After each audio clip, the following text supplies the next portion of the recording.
बातमी नाशिकमध्ये अनुभवायला मिळालेल्या थराराची आहे। युद्धभूमीवरती दाखल होताच अवघ्या क्षणामध्ये तोफा सज्ज करून बॉम्बचा मारा करत शत्रूचा तळ उद्ध्वस्त करण्याचा थरार आज नाशिककरांनी अनुभवला। मेक इन इंडिया अंतर्गत तयार झालेल्या अत्याधुनिक तोफांसह हजारो मीटरवरनं जमिनीवरती उतरणाऱ्या पॅराशूटर्सनी काही सेकंदातच शत्रूचा प्रतिकात्मक तळ नेस्तनाबूत केला। देवळाली इथल्या स्कूल ऑफ आर्टिलरी इथं 19व्या शतकापासूनच्या तोफांपासून अत्याधुनिक रडारापर्यंतच्या कामगिरीचं प्रदर्शन करण्यात आलं। प्रात्यक्षिकांदरम्यान अवघ्या काही सेकंदांमध्ये 4.5 ते 9 किलोमीटर अंतरावरील शत्रूच्या तळावरती हल्ला चढवण्यात आला।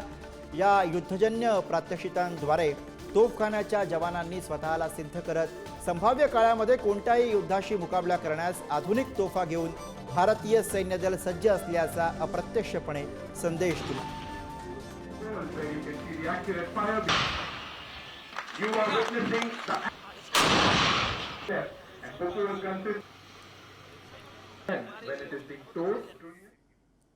आणि या बातमीसह न्यूज अवर मध्ये आज आपण इथेच थांबतोय। बघत राहा पुढारी न्यूज।